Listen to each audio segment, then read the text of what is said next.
The light across the field came on at 9:47 p.m., the same time it had every night that week.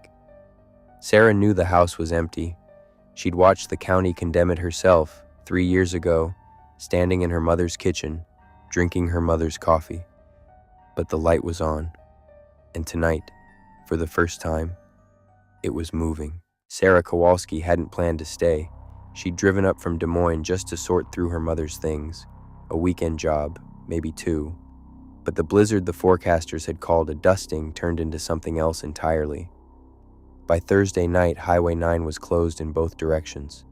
The farmhouse had no Wi-Fi, 1 bar of cell service that came and went with the wind, and a furnace that hadn't been serviced since 2019. Sarah was alone, 43 years old, recently divorced, and completely, utterly cut off. The property across the field had belonged to the Hargrove family for 3 generations. Dale Hargrove had died in that house in 2019, alone, the way her mother said he'd lived. No children, no wife who stayed. The county condemned the structure 8 months later. Sarah remembered her mother's voice on the phone. They boarded it up finally. Should have done it years ago. Place always gave me a feeling. Sarah had never asked what kind of feeling. Now, standing at her mother's kitchen window, she wished she had. The first night she noticed it, she thought she'd imagined it. A warm glow, 2nd floor, east-facing window, appearing just before 10. She checked her phone. 9:47 p.m. She stood at the kitchen window for 20 minutes, breath fogging the glass, telling herself it was a reflection, moonlight off old tin maybe, an electrical ghost in a condemned building. She went to bed. The second night, she looked without meaning to, drawn to the window like something had called her name. 9:47 p.m. The light was back, same window, same glow, waiting. On the third night, she brought her mother's binoculars. She told herself it was practical. She'd call the county in the morning, report a squatter, be done with it. But when she raised the lenses and found the window, the explanation she'd been building collapsed completely. There was a figure, standing perfectly still, facing her direction. She lowered the binoculars, raised them again. Still there. She couldn't make out a face, just a shape, dark against the amber glow. And then the shape raised one hand, slowly, deliberately, as if it had been watching her watch it the entire time. She didn't sleep. By dawn, she was going through her mother's things with different eyes, not sorting, searching.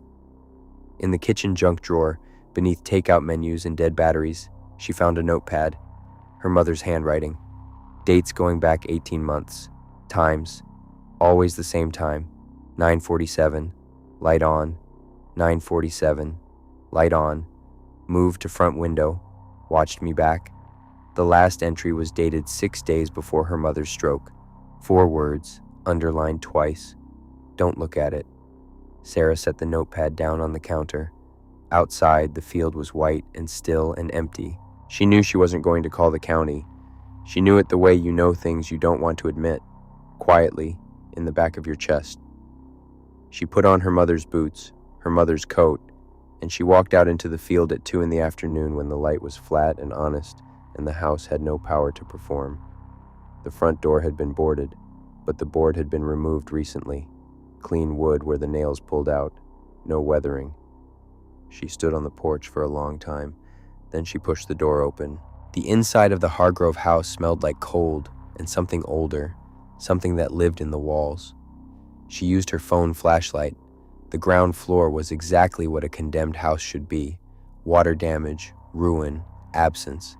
She almost turned back at the stairs, but the light came from the 2nd floor.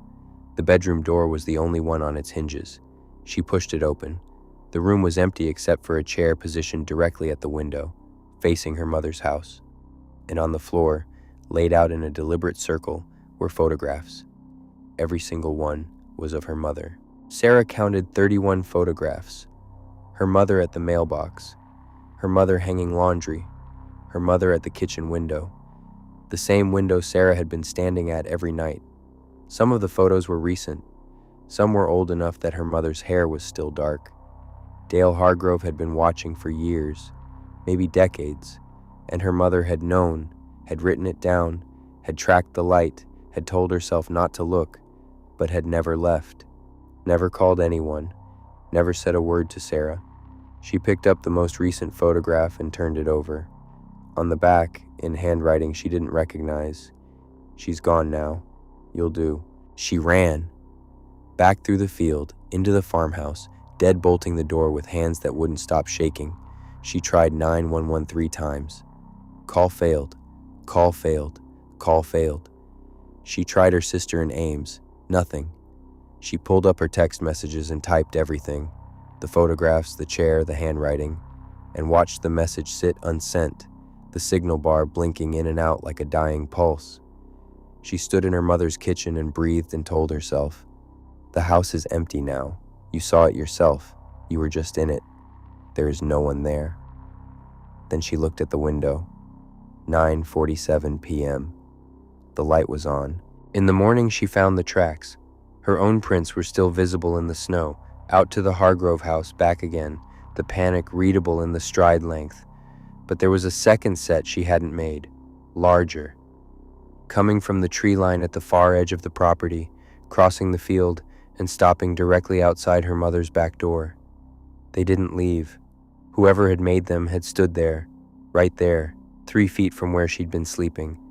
And then the tracks simply ended, as if they'd stepped backward into themselves, or as if whatever made them hadn't needed to leave the same way it arrived.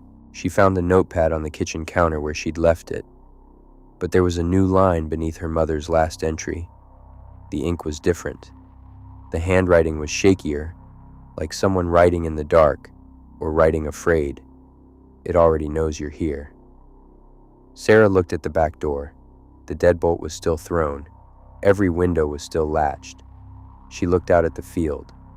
The figure was there, standing in the open, 20 feet from the house now, visible in the flat gray morning light for the first time. It wasn't looking at the farmhouse. It was looking directly at her, and it was wearing her mother's coat.